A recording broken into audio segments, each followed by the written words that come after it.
If you're moving to Boston and trying to figure out which neighborhood to live in, this video is for you. When I moved to Boston, I didn't find a lot of resources out there to figure out the differences between all of the neighborhoods in Boston. I've been making videos to summarize different neighborhoods in this city. My goal is to get you closer to figuring out exactly where you want to live when you move here. I've made a similar video to this one in the past, but it's time for a version 2. Subscribe for more. Disclaimer, the target audience for this video is young professionals moving to Boston. If you want to learn more about suburbs for families, check out the best suburbs in Boston. So let's dive in. Saying South Boston, also known as Southie, is the hot spot for young professionals is the obvious answer for those who live in Boston. Southie is likely the top spot, if not the top spot, for young professionals in Boston. Southie has so much going for it. It's really close to the center of Boston, so if you're working downtown, it can be an easy commute for you. It's got great food and drink options. There's public transportation. There are 2 beaches. Yep, you heard that right. Not one, but 2 large beaches inside the urban area of Boston with Carson Beach and M Street Beach. There's also plenty of green space with Joe Moakley Park and Castle Island. When deciding where to live in Southie, you do have a bit of a trade-off to weigh. Let's take a look at a map of Southie. You can see how the neighborhood isn't just large, but it's like a long peninsula. On the west side of the neighborhood, you have quick and easy access to public transportation. You could live here pretty easily without a car. On the east side of the neighborhood, you're a stone's throw away from the beaches, but far enough away from public transportation that you either need to account for a ride to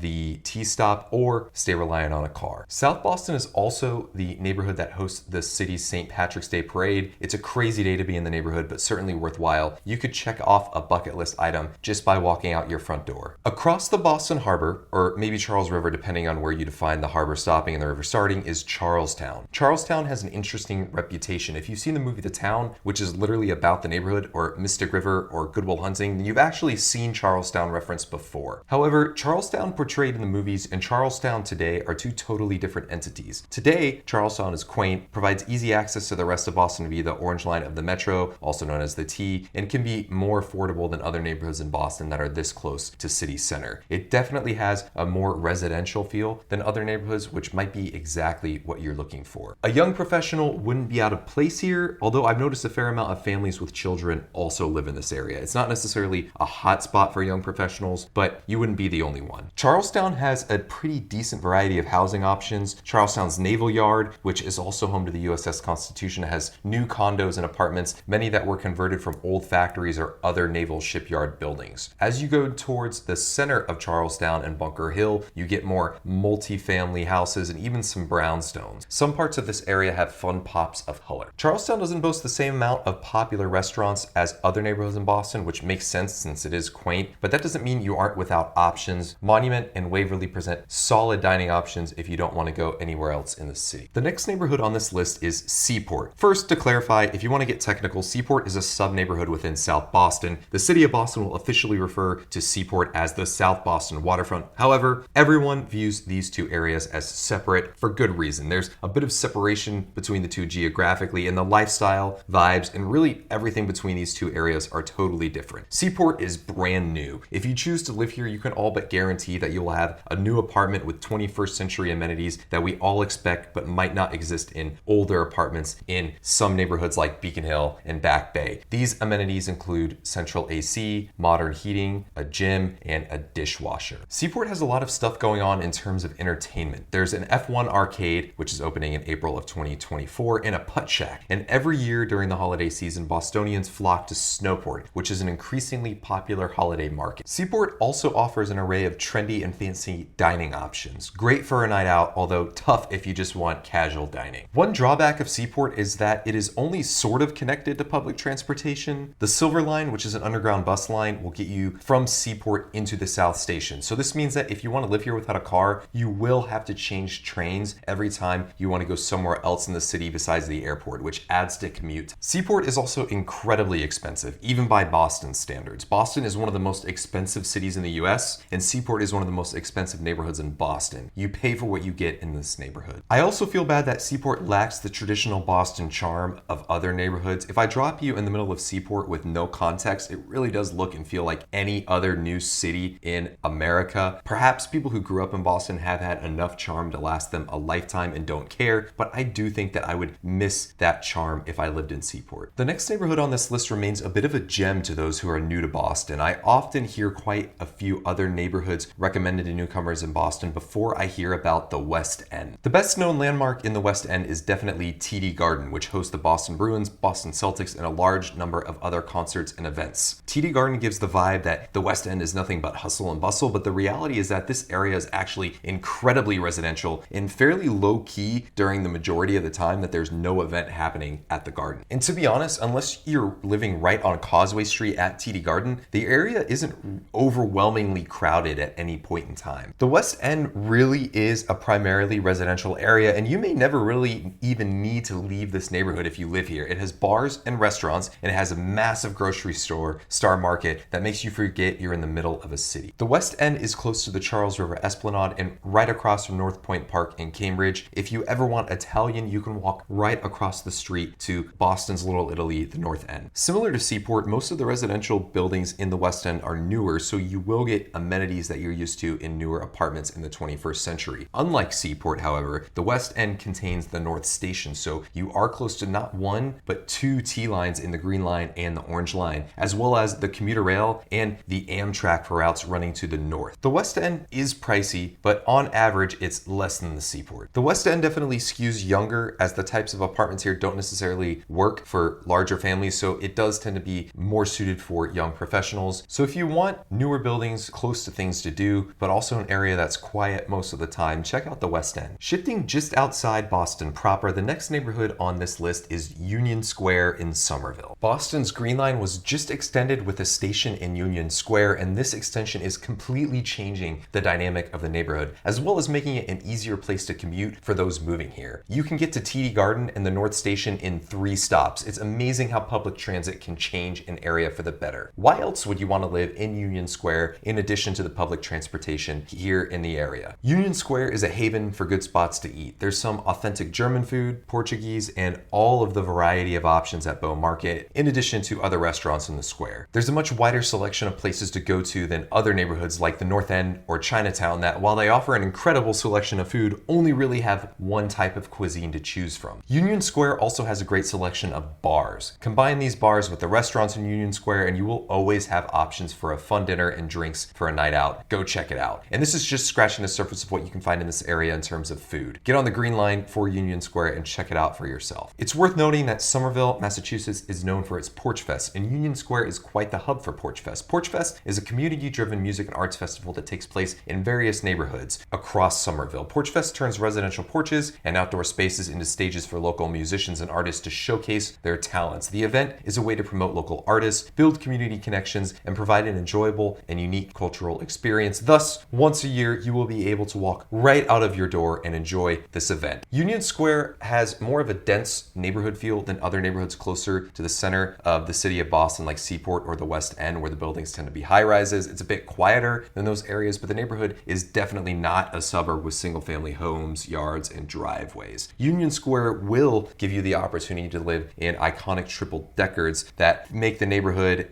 feel dense, but with the extension of the Green Line to the area, there are now new apartment buildings starting to pop up near the T station. You would have the chance to decide between both old and new. Another pro of Union Square is that it tends to be more affordable than other parts of Boston closer to city center. On average, it's a bit cheaper than other neighborhoods listed so far. Yes, it's still expensive, but relative to other parts of the Boston area, you can get more for your money here. Lastly, if you're moving to Boston, you've also likely considered living in Cambridge. Cambridge is right across the Charles River from Boston proper and can put you closer to Boston city center than some parts of Boston proper itself. Honestly, you might be moving to Boston because your actual office is in Cambridge. Cambridge has a few neighborhoods that are well worth looking at more seriously. Let's take a closer look at a couple. First, I'm going to suggest Harvard Square. As the name implies, Harvard Square sits right on the Harvard University campus. The campus makes for a great walk, but the neighborhood has even more to offer. You will never get bored with the selection of shops, cafes, and restaurants in this square. Due to the university and nearby tech companies, this area skews younger. Harvard Square is right on the red line of the T, and Cambridge offers a great bus network for areas of the city that aren't on the red line. You definitely do not need a car to live here. One con of Harvard Square is that Harvard is a popular tourist destination that has a tendency to host events at the university, combined with limited parking spots in the area. Depending on the time of year, there's a very real chance that you will have to compete with visitors for sidewalk real estate. Another neighborhood worth checking out in Cambridge is Central Square. Central Square is one stop down the the T line from Harvard Square. Central Square is one of the more eclectic spots in the greater Boston area. It gives off hipster vibes, and there are some good spots to eat and drink around here. It's a different type of hustle and bustle than Harvard Square, as the area is less students and more professionals. You should also definitely check out Porter Square. Like most of Cambridge, Porter Square has great access to green space and bike lanes. In addition to the red line of the T, Porter Square offers additional accessibility in that it also has a commuter rail stop. In one quick and direct stop, you can get right into the North Station and Tea Garden for a night out. This transportation option can be a game changer at times. One pro about all of Cambridge is that the city has really invested in its bike lanes, and it's continuing to make improvements. It's one of the better cities in the US to try and get around by bike. It's no Amsterdam just yet, but it's continuing to improve. So this concludes my brief overview on where to live in Boston version 2.0. Please let me know in the comments if I missed any neighborhoods that really should be on this list, or if I missed anything about any of the neighborhoods that I listed. Please like the video if you enjoyed and subscribe to see similar videos.